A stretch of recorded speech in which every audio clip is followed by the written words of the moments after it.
अब हम चर्चा करेंगे एक और इम्पॉर्टेंट टॉपिक, बजट रेखा, जिसे कीमत रेखा भी कहते हैं, बजट लाइन। तो बजट रेखा होती क्या है? बजट रेखा का संबंध उपभोक्ता की आय से होता है। सबसे पहला पॉइंट सभी को याद रखना है कि उपभोक्ता की आय के बारे में बताती है बजट रेखा, कि वह अपनी आय को वस्तुओं पर किस प्रकार से खर्च करता है। तो इसकी डेफिनेशन, बजट रेखा दो वस्तुओं के उन विभिन्न संयोगों को दर्शाती है जिन्हें उपभोक्ता अपनी निश्चित आय और दी हुई कीमतों पर क्रय कर सकता है।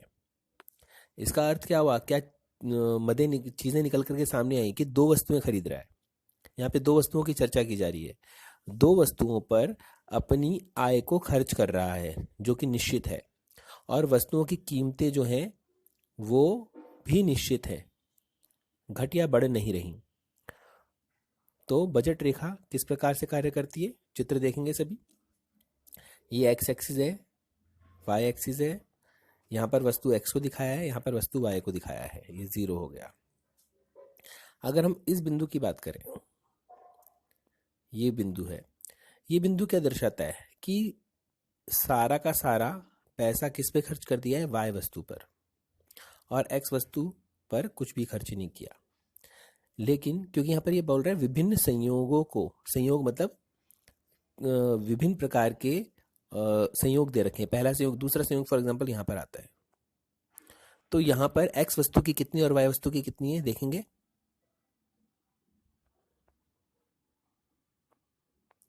तो यहाँ पर क्या है, वाई वस्तु की कितनी इकाइयाँ खरीद रहा है? ये इतनी, और एक्स वस्तु की इतनी, कम खरीद रहा है। अगर यहाँ पे नंबर डाल लें 1 2 3 4 5, तो 5 खरीद रहा है वाई वस्तुएं, और एक्स कितनी खरीद रहा है? 1। ठीक है, तो इस प्रकार से हम संयोग बनाते हैं। फॉर एग्जाम्पल एक और देखते हैं।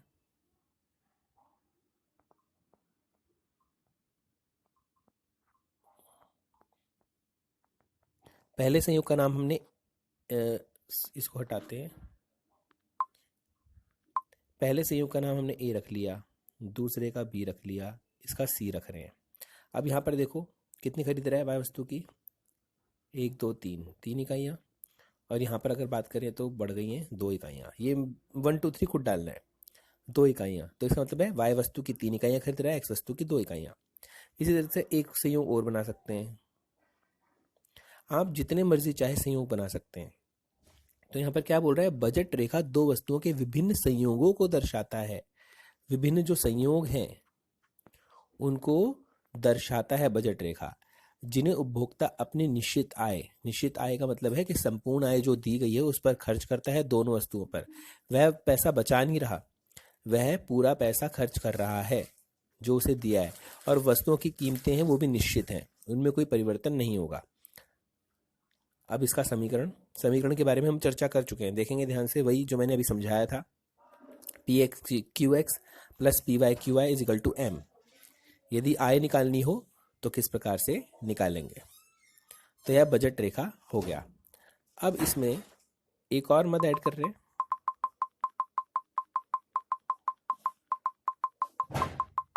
यदि बिंदु बजट रेखा के बाहर या अंदर है,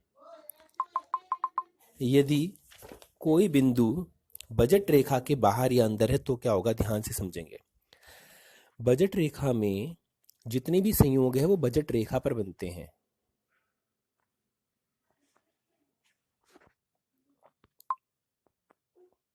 जितने भी संयोग हैं कीमत रेखा या बजट रेखा में इस लाइन पर बनेंगे। लेकिन यदि कोई बाहर बनता है बिंदु या कोई अंदर बनता है बिंदु, तो वह बजट रेखा नहीं कहलाता। वह बजट रेखा नहीं कहलाएगा। क्यों? क्योंकि बजट रेखा पर ही जो बिंदु होंगे, संयोग होंगे, वही बजट रेखा के अंतर्गत आएंगे। वह जो बाहर या अंदर होगा वह कहलाएगा बजट सेट। ठीक है, बजट सेट। तो बजट सेट का भी टर्म याद रखेंगे और यह इक्वेशन याद रखेंगे। अब हम बजट रेखा और बजट सेट में अंतर स्पष्ट करो करेंगे। तो बजट सेट और बजट रेखा का जो अंतर स्पष्ट करो है बहुत इंपॉर्टेंट है, बहुत बार एग्जाम में पूछा गया है। तो सबसे पहले डेफिनेशन, बजट सेट क्या होता है, ध्यान से समझेंगे। बजट सेट में सब संयोग शामिल होते हैं जिन पर होने वाला व्यय उपभोक्ता की आय के बराबर या कम होता है। बजट सेट क्या बता रहा है कि बजट रेखा में बनाता हूं पहले। अगर कोई बिंदु इस लाइन के ऊपर है वो, और यदि कोई अंदर है वो, यह दोनों शामिल होंगे। ज्यादा वाला क्यों शामिल नहीं होगा? क्योंकि ज्यादा वस्तुएं कैसे खरीद पाएगा, वो कम खरीद सकता है, बराबर खरीद सकता है। तो यदि कोई बिंदु बजट रेखा के ऊपर या उसके अंदर है तो बजट सेट कहलाएगा।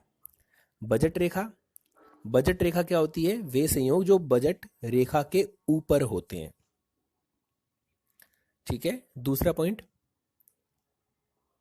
इसमें सम्मिलित संयोग बजट रेखा पर या उसके अंदर स्थित होते हैं, या तो ऊपर होंगे या अंदर होंगे, वही चीज बताइए। और दूसरी ओर, इसमें सभी संयोग बजट रेखा पर स्थित होते हैं। तीसरा, इक्वेशन, समीकरण।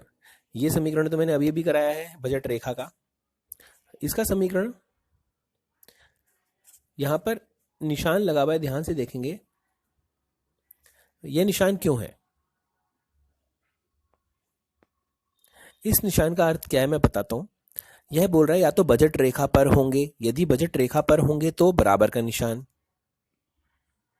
या बजट रेखा से अंदर होंगे, अंदर होंगे तो निशान इस प्रकार से। तो दोनों निशान दिखाने के लिए दोनों का मिक्स करके यह निशान बना दिया है। तो यह इक्वेशन, यह क्वेश्चन अच्छे से याद होना चाहिए। पहला हो गया डेफिनेशन, दूसरा अंदर और बाहर बताया, और तीसरा इक्वेशन। अब हम चर्चा करेंगे एक और इंपॉर्टेंट टॉपिक की, बजट रेखा में परिवर्तन, चेंज इन बजट लाइन। क्या बजट रेखा में परिवर्तन हो सकता है? ये बजट लाइन है, क्या यह चेंज हो सकती है? हाँ, हो सकती है। इसके दो प्रकार हैं। पहला है बजट रेखा का खिसकाव। खिसकाव का क्या अर्थ होता है? खिसकना। कहाँ खिसकेगा? या तो दाईं ओर खिसकेगा या बाईं ओर खिसकेगा। ठीक है, दाईं ओर या बाईं ओर, अर्थात या तो ऊपर की ओर खिसकेगा बजट लाइन या फिर नीचे की ओर खिसकेगी। ऐसा कब हो सकता है?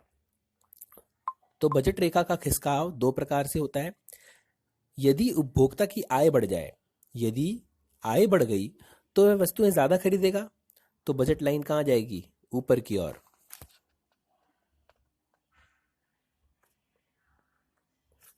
तो बजट लाइन ऊपर की ओर खिसक गई, दाईं ओर।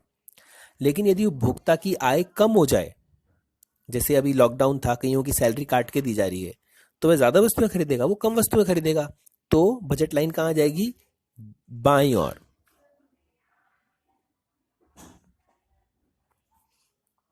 तो यह हो गया बजट रेखा का खिसकाव। इसके बारे में विस्तार पूर्वक आपको बुक में से पढ़ना है यह टॉपिक। ठीक है। दूसरा जो तरीका है वह है बजट रेखा में घुमाव। बजट रेखा में घुमाव कैसे होता है कि आय नहीं बढ़ रही, फिर क्या हो रहा है? तो ध्यान देंगे। फॉर एग्जाम्पल, उपभोक्ता की आय स्थिर है, 100 रुपए उसके पास में। यदि एक्स वस्तु सस्ती हो जाती है, क्या हो गई? सस्ती, तो वह एक्स वस्तु की ज्यादा इकाइयां खरीदेगा, एक्स वस्तु को ज्यादा खरीद पाएगा।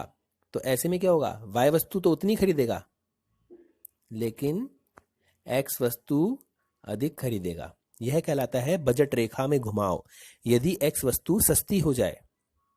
इसका उल्टा, यदि वाई वस्तु सस्ती हो जाए, वाई वस्तु सस्ती होगी तो क्या होगा? वाई वस्तु की अधिक मात्रा, और यहां पर स्केल नहीं है इसलिए थोड़ी डिफिकल्टी हो रही है।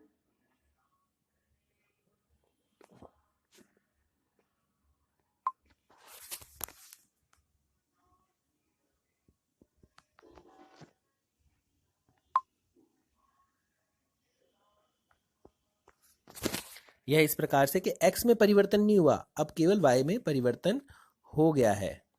तो यहाँ पर क्या है, x वस्तु की कीमत में परिवर्तन नहीं है, y वस्तु की कीमत कम हो गई है। तो यह कहलाएगा हमारा घुमाव। ठीक है, वस्तु का बजट रेखा का घुमाव। पहला था x वस्तु की कीमत कम हो जाए तो x वस्तु की ज़्यादा मात्रा खरीदेगा, दूसरा y वस्तु की कीमत कम हो जाए तो y वस्तु की ज़्यादा मात्रा खरीदेगा। एक और हो सकता है, यदि दोनों वस्तुएं सस्ती हो जाएं तो क्या होगा, दोनों वस्तुएं सस्ती होने पे ऐसा बन जाएगा ऊपर की ओर। यदि दोनों वस्तुएं महंगी हो जाएं तो नीचे की ओर बन जाएगा। ठीक है, तो यह भी चित्र बनते हैं। यह कहलाता है बजट रेखा का घुमाव। इसके बारे में सभी छात्रों को अपनी बुक में से पढ़ना है। टॉपिक का नाम है बजट रेखा में परिवर्तन, और पहला है बजट रेखा का खिसकाव, दूसरा है बजट रेखा में घुमाव।